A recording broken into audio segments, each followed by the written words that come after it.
Talk about voiceover farmers. Talk about a voice that celebrates, educates, and promotes.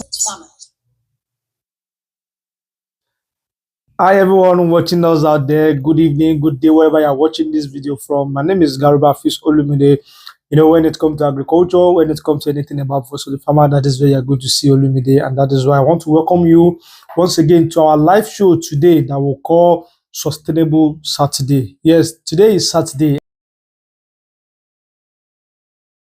the first day in the month of February. So, and I want to welcome us to the month of February, and I want to wish us happy new month, and I wish us prosperous month of February. I want to believe there are some things that we plan to do in the month of January, but because of probably one reason or the other, we are unable to do that, and even sometimes because of procrastination, that I will do this, I will do that, we may not be able to do it. So I want to use this medium to charge us and also to remind us about those things that we want to do, that yes, it is better for us to do it than keep procrastinating. That is just my message to you. Do that thing that you say you want to do than for you to keep procrastinating. Yes, another thing I want to tell us is just that don't let us wait for the perfect time, because the perfect time may not come. That is just it. It's not a cause. The perfect time may not come. Just start anyhow. Start with what you know. Start with what you have. Then you grow from there. So welcome again to Sustainable Saturday on Voice of the Farmer, where we are always going to be talking about sustainable farming practices that we can practice either as a farmer, either as a crop farmer or livestock farmer, or anything you are doing, or any role you are playing in the agricultural sector. So thank you very much for joining. I want to appreciate the fact that some of us, when you see our video, when you come across our video, you share, you repost, you like, you comment, and you react. Thank you very much for that. We really appreciate that. And today it is just going to be a 20-minute show where I'm going to be talking about some sustainable practices that we need to understand as a farmer. But now I have some things I want to share with us. It is going to be like a public service announcement, or probably information, or giving us some information about what we don't know that we need to know. Now, let me show you this picture, and probably maybe you can just think about it and have a thought about it. So look at this. This is pawpaw. Yes, some of us will say, it is something that we know very well now. Pawpaw is just something that we eat and we even plant. Do you know you can make money from just pawpaw that you are seeing? You know, the botanical name is Carica papaya. I think I cannot forget that when we were still in secondary school. But that is not where I'm going to. One of the things we are looking at as a farmer, especially when we are talking about sustainable farming practices, is, what sustainability mean is just continuity. What can I do as a farmer to continue to be in the business? I always advise some of my farmers that probably we have one-on-one session or probably a physical session. I always advise them that if you want your business or your farming business to be more sustainable, you must diversify. Now, I'm giving you a tip or tips on what you can do as a farmer. Probably you are thinking of, what can I even diversify into? I'm doing livestock, I'm doing poultry, I'm doing goats, I'm doing sheep, I'm doing this. What can I diversify into that can also bring me money?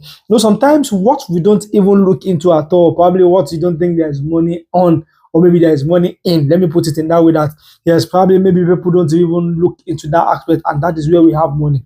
Now, looking at papaya, that is pawpaw. As you're looking at it now, probably if you are getting it in the market, one is going for at least, let's say, 1,000 or 1,000 plus. Now, let's now assume you have maybe 5 or 20 trees on your farm. Even if you are doing poultry, or you are doing fish or anything, let's say you just have it around your farm. Don't forget that one of the things that you also need to practice when you're talking about climate smart action is tree planting. And these are some of the trees that you can also plant as well, which is really going to help. Now, you are not just planting the tree alone, you are planting economic trees. Now, they are serving like a shed for you, and they are also trying to protect our environment. While they are doing that as well, you are getting money from it as well. You can see that it is not just for you to go into something that is not going to be useful for you. Think about economic plant that you can plant that will serve purposes for you. Now, what I'm trying to say in essence is just that if you are thinking of a business you should go into at the moment, I want to advise, try and plant papaya around your farms. Yes, plant papaya around your farms, especially go for a good breed. Now, in this situation that we find ourselves in, this current Nigeria, in this current situation of agriculture, if you are still going for anyhow seed or anyhow breed and you are expecting high yield, I think you are joking. For you to go into papaya or maybe anything that you want to plant, it's always good for you to go for hybrid seed, or let me say improved seed. It is the best one that will give you the best result and even Probably you might even get the result faster than what you expect. So as a farmer that want to go into anything, either you want to go into crop, either you want to go into anything, just make sure you are doing it in the right way and go for the hybrid seed that is really going to give you the best results on time. That is the best thing. Don't just go that, yes, I just want to plant this thing. Seed is the foundation of everything I want to do. Once you have a good seed and things are really going well with the seed, then you have, like, let's say 70 to 80% of good production. So as a farmer that want to go into papaya production, that is pawpaw, please go for the best breed. The pawpaw you saw on the video, on the picture that I showed you before, was from Sedge Farm. And if you go around Sedge Farm, you're going to see a lot of papaya around it, because what you are doing at Sedge Farm currently is you are trying to diversify and look into other things as well. And also, one thing I also want to tell you again is that this morning, which is the first day of February, we went on a tour. One of the things we learn and we always do is that every month we have new goals. Every year we have new goals. Every month we go to different places. I think last month we went to Ugu Farm, just to also see and also learn from the people that are practicing already. But today we went to a goat farm, where we saw a lot of things. We now understand that for you to get a good result from goat farming, it's not just for you to go into just local breed alone. Try and crossbreed the local breed with the other breed that is coming, probably exotic breed, or maybe the one that is coming from the north. That will give you a better result. So as a farmer, if you want to go into any business, it is always good for you to ask questions from the practicing farmer. I always say this, that personal experience is good, but other people's experience is the best. That is what it. You don't know it all. You cannot even know it more than people that are practicing it. It's just as if asking me about fish and you are telling me you're just coming to the business. So I'll be able to tell you more about fish because that is what I practice. So I want to advise you as a farmer, if you are thinking of going into a business, it is always better for you to ask questions from people that are practicing it. Even if it is okay for you, you can go on a farm visit there, you'll be able to ask questions. I saw something today, I know about it before, but I just get to affirm it today again, that it is always good for you to have like a platform where your goats are going to be on, especially when it is rainy season. Goats don't like to be on the ground, especially when it's rainy season. It's not too hygienic and healthy for them. During the dry season, they can still walk, they can still stay, but during the rainy season, make sure you have a platform where your goats can climb, either to sleep or to play or to do anything. So these are one of the things that you're going to learn when you go to visit farmers that are doing what you wanted to, even if you go into. This is not just meant for farmers alone. Even if you are like an agricultural enthusiast, it's always good for you to ask questions, visit farms, even if it is for you to pay for farm visitation. Yes, I'm not saying everything should be free now. I agree, because if you are talking about how farmers can make money as well, you can decide to make your farm a tourist center where people can come around to ask questions where you're going to make money from as well. But one thing again is just that you should be very careful. Make sure you practice the high best of what we call biosecurity. Some people might be coming from other places as well, especially when you're talking about livestock farming. Don't just allow anybody to come into your farm. What I'm trying to say is just that either you are a farmer or agricultural enthusiast and you want to start a business that you are not even in the business already, it is better for you to ask questions from people that are doing the business so that you'll be able to learn more from them and know a lot about the business. So that was what we did this morning. We went to a farm just to also ask a question about goat farming, because if you have been following my post, I always advise that at the moment now, one of the things you can venture into, one of the business you can venture into at the moment now is goat farming, because there's money in goat farming. So they have their own challenges as well. Yes, I agree. Yes, they have their own challenges, but one of the things you can do is just that make sure you get the right breed and follow the right step, so that you'll be able to get a lot of results from it as well. Thank you very much for joining us on this program. This is Sustainable Saturday. We are talking about sustainable farming practices. But when I started, I was talking about some question about the business that you want to venture into. And also, if you are talking about doing something in the agricultural space, I showed us a papaya, that is pawpaw. That these are some of the things that people don't even look into at all. They thought there's no money in it. And buying a pawpaw at home, maybe in the market, cost even more than 1,000 naira, or let me say 1,000 naira. Okay, let's now say you now have like maybe 10 or 20 trees of pawpaw in your farm, and you're harvesting like 50-50 in every 2 weeks. Look at what you're going to be getting. So these are some of the things that we don't even look into, and there are money in them. Yes, this is Voice of the Farmer, where we celebrate, educate, and promote farmers. And my name is Garuba Fisolumide. When it comes to agriculture, that is where you're going to see me. And today, I want to talk to us about what sustainable farming practices should we look into. Last week, we spoke about crop rotation, which is one of the ways in which you can be sustainable in your farming practices. But we need to understand what sustainability means first. Yes, the synonyms to sustainability is just continuity. As a farmer, you should think about what can I do to make my farming activities to be in continuation. Yes, I should not just be a farmer of last year or last 2 years. That is what sustainability means. So what are the practices that we can do that is going to make our farming practices sustainable? That is what we are going to be talking about today. So last time we talked about crop rotation. As a farmer, you need to rotate your crop so that you'll be able to manage the health of your soil. Remember, I always ask the question that when was the last time you checked the health status of your soil? Because they are just like maybe they might not be human being or maybe have a life like us, but definitely you need to check their status as well.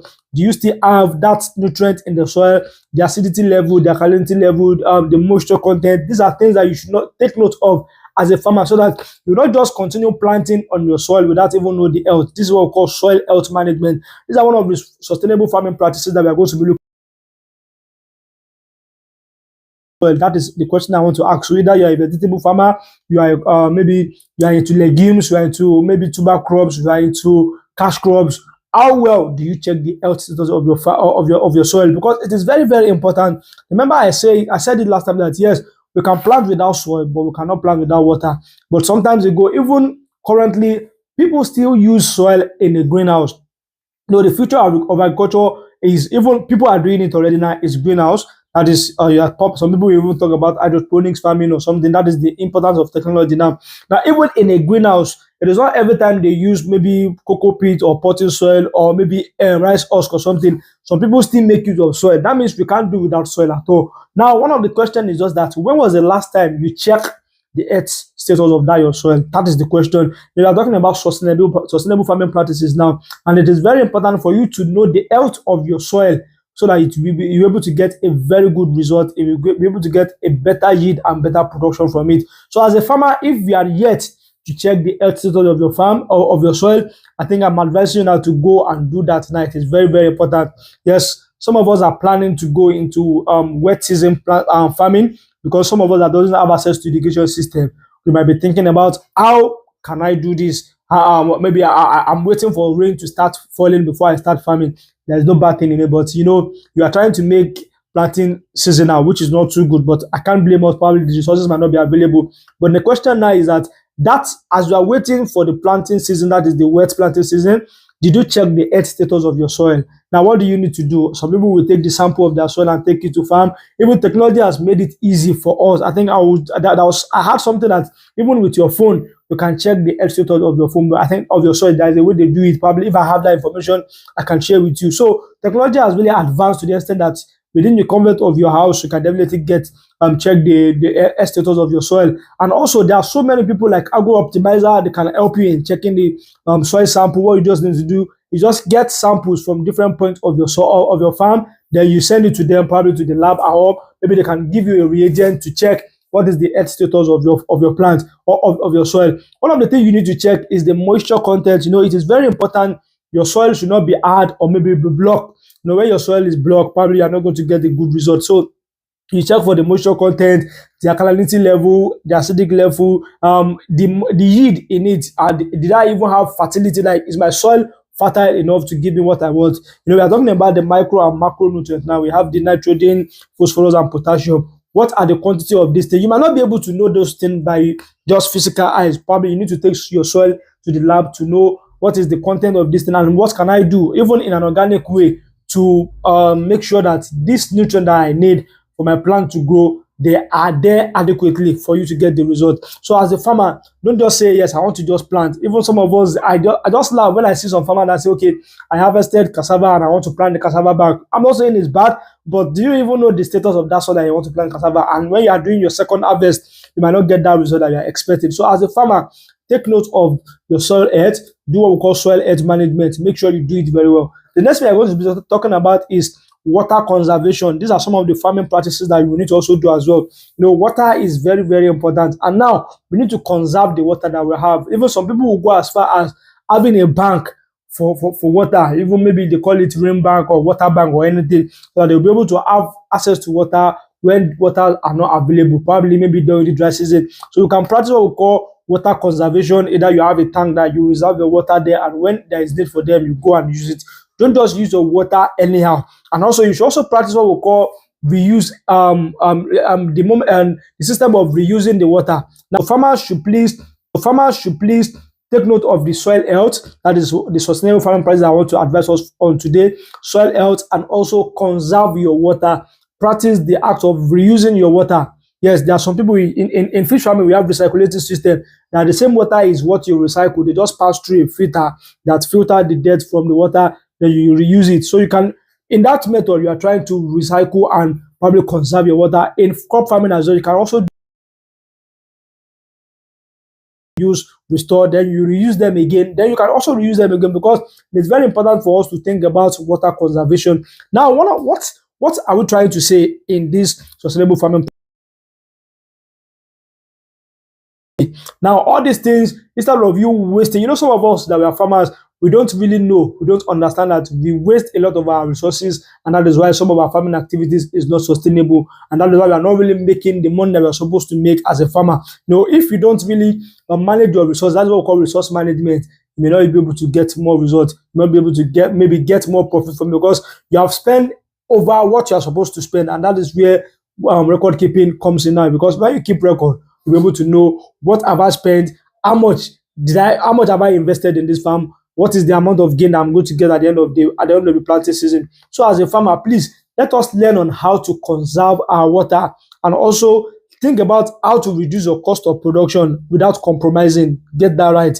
Reduce your cost of production without compromising. When you do that, you are going to make a lot of profit, because when your cost of production reduce, it's going to affect your profit by helping you to increase it. But when you keep increasing your cost of production, I mean, that means your profit is going to be coming down. So as a farmer, everything that you need to practice, everything you need to do, we are talking about crop rotation, we are talking about mulching, we are talking about water conservation, should be boiling down to profitability. Remember, when you make more profit, you'll be able to expand and remain in that business. That will make your business to be more sustainable. Yes, this is what we have for you today on Sustainable Saturday. Please, as a farmer, if you are yet to be doing all these things, just make sure you try to do one out of it. Remember, technology is for all, but not all technology can work for you. Yes, the technology I'm using might be working for me, but it may not work for you. So what you just need to do is just understand the one that works for you. So technology should be solving a problem, not adding to your problem. That is just it. So as a farmer, make sure you sit down and understand the sustainable farming practices that you're going to use, and it's going to serve a purpose and help you to solve a problem, not even adding to your problem. So what we talk about today is soil health management. How well do you check the health of your soil? So you need to probably take your soil to this to lab for them to check the health status for you. And also we talk about water conservation, which is very, very important in order for us to have more water to use, even if it is possible for us to reuse the water that we are using. And I give an example about the pond or dam that you are probably the water that you are supposed to release that might even cause something, maybe pollution into the environment, then you're using it to grow your plant. And that is what we are doing at Said Farm Consult Limited. Now, I want to just round up with this. Please, as a farmer, if you are thinking of what to do today, now I said it that diversification is very, very important. And if you are thinking of what to diversify into, you can think about goat farming and also going into pawpaw plantation. That is it, because they have good yield. Even pawpaw, you don't if it is not livestock, you don't need to keep buying feed for them. Naturally they will grow. What you just need to do is just manage them and give manure to them. Naturally they will grow. But if you are talking about livestock, you need feed. But I can also recommend that you should go into goat farming, because it is profitable. Because we were there today and we saw some things, we asked questions, and they're able to guide us on what to do, on how to get a good breed, and what are the things that we need to do in order for us to get a good result from the goat farming business. Yes, my name is Garuba Fisolumide once again. Anywhere you're going to see me, that's where they are talking about agriculture.